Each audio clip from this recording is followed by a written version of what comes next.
बिहार का 7वां सबसे बड़ा शहर है मुंगेर। मुंगेर जिले के बारे में बताया जाता है कि ये 1832 में भागलपुर जिले से अलग किया गया था। बाद में भारत के आजाद होने के बाद मुंगेर के और भी बंटवारे हुए।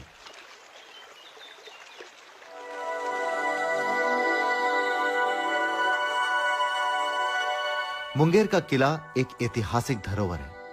यह माना जाता है कि इसका निर्माण स्लेव डायनेस्टी के दौरान हुआ था। इस किले ने तरह तरह के शासनकाल देखे हैं। बाद में बंगाल के अंतिम नवाब मीर कासिम ने इसे अंग्रेजों को सौंप दिया था।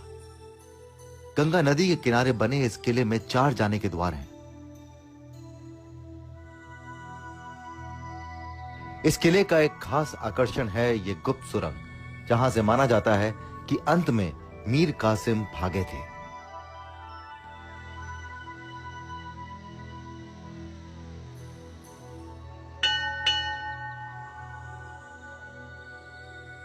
चंडिका स्थान टेम्पल।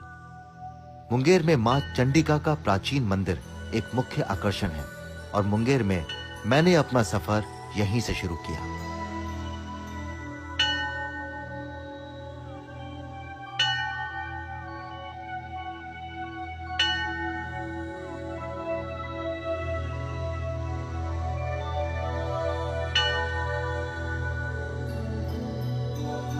और यह है मुंगेर का प्रसिद्ध चंडिका मंदिर, जो कि भारत के 52 शक्तिपीठों में से एक है। ऐसा माना जाता है कि यहीं इस स्थान पर मां सती की बाईं आंख गिरी थी। इसीलिए यह मान्यता है कि यहां के दर्शन लेने पर आंखों की पीड़ा खत्म हो जाती है। अब किसी की मान्यता को मान देने से कोई छोटा नहीं हो जाता।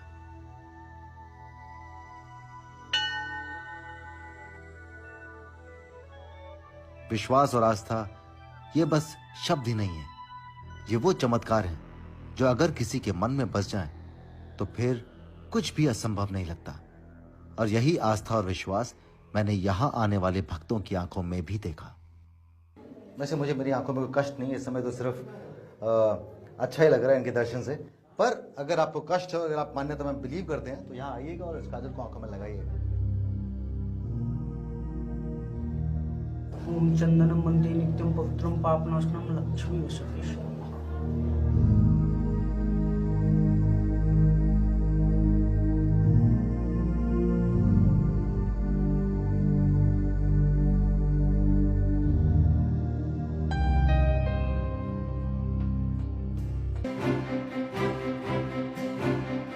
जब से मैं गंगा यात्रा पर निकला हूं, हर जगह गंगा को देखने घाटों पर जरूर जाता हूं। घाट घाट चमक उठेंगे, साथ जो हमारे कदम पड़ेंगे।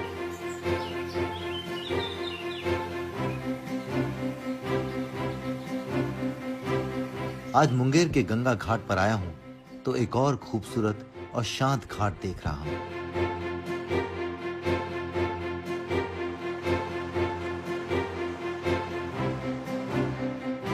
यहां बनाए गए डॉल्फिन सेंटर से आपको गंगा नदी का और डॉल्फिन्स के बेहद खूबसूरत नजारे नजर आएंगे। साफ सुथरा घाट देखने के बाद ये उत्सुकता होना तो लाजमी है कि आखिर कैसे रहते हैं ये घाट इतने साफ और खूबसूरत।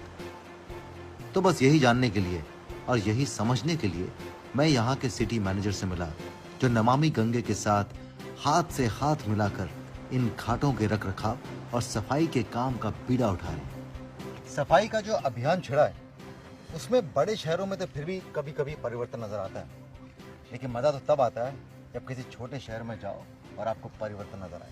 ऐसी कुछ फीलिंग मुझे आज मुंगेर में हुई, जहां इस घाट पर आकर मुझे एक्चुअल में ऐसा लगा कि यहाँ वाकई काम हुआ है।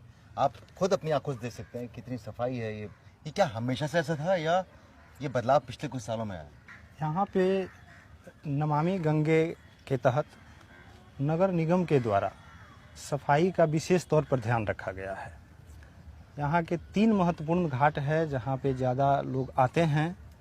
उस तीनों घाट पे हम लोगों ने मजदूरों का 2 टाइम सफाई के लिए डेपुटेशन किया है और उसमें हम लोग सुपरवाइजर भी रखे हैं। अच्छा। तो रात में 8 बजे तक भी सफाई यहाँ होती है। वो नजर आ रहा है, देखिए जिस घाट पे हम खड़े हैं, जिस घाट पे से पहले मैं था, वो भी एकदम बिल्कुल साफ नजर आ रहा था।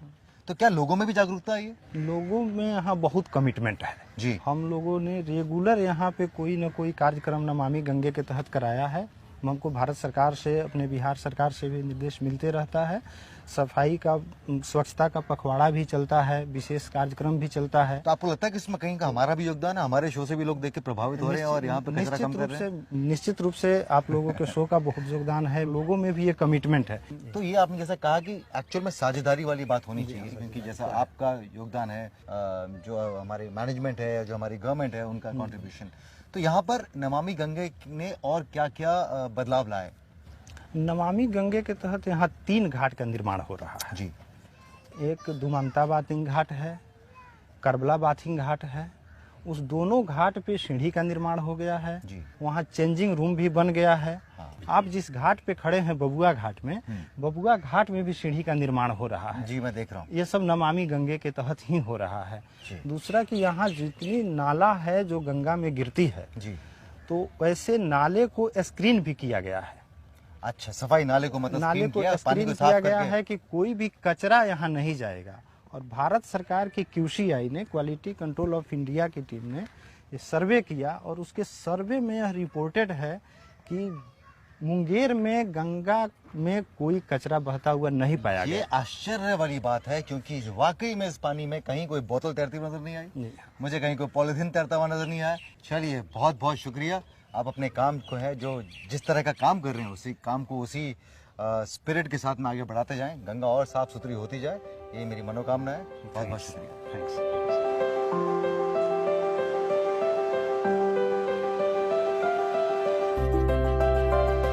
कहा जाता है कि यहाँ पर एक बार डुबकी मारने से आपके शरीर में जो भी कष्ट हैं वो दूर हो जाते हैं। इस घाट को लेकर कई मान्यताएं हैं। एक मान्यता के अनुसार भगवान राम जब माता सीता से विवाह करके वापस अयोध्या जा रहे थे तो अपनी थकान उतारने के लिए उन्होंने इसी घाट पर स्नान किया था। वाल्मीकि रामायण में कहा जाता है कि भगवान राम और लक्ष्मण ताड़का वध के बाद कुछ देर आराम करने को इसी घाट पर रुके थे।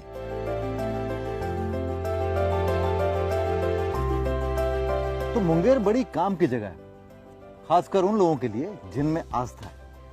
अगर आपकी आंखों में कष्ट हो तो आप चंडी के स्थान मंदिर चले जाएं। अगर आपको कष्टों से कष्ट हो तो कष्ट हरणी घाट पर चले जाएं। आप मुंगेर में गंगा जी, जो उत्तर वाहिनी गंगा तट है, वहीं पर आप बैठे हैं, हम लोग बात कर रहे हैं। इस जगह का नाम अभी वर्तमान में कष्ट हरणी घाट कहा जाता है। करेक्ट। अब समस्या ये है पंडित जी कि कष्ट हरणी घाट तो है, यहाँ लोगों के कष्ट तो दूर होते हैं, गंगा स्वयं कष्ट में है। जितना हमने कहा जाता है, जितना हमने पढ़ा, जितना हमने देखा कि गंगा स्वयं कष्ट में है। अब गंगा का कष्ट दूर कैसे होगा? गंगा जी को लोग, हम लोग गंदा कर रहे हैं ना। हाँ, कर रहे हैं जब ना? गंगा जी स्वर्ग से आई थी, कितनी पवित्र थी।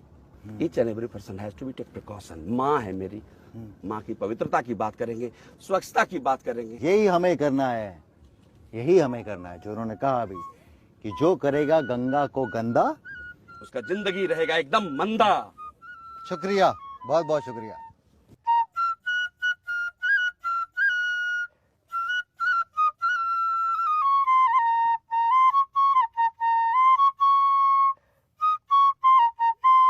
आप कभी ध्यान से बांसुरी को सुनिए तो आप समझ जाएंगे कि ये भगवान कृष्ण का कहना क्यों है। ये आपको कहीं और ले जाती है।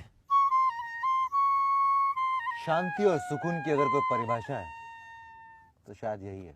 तो जिस भी गीत में बांसुरी की तान होती है उसका असर कमाल ही होता है। वैसा ही कुछ असर आज मुझ पर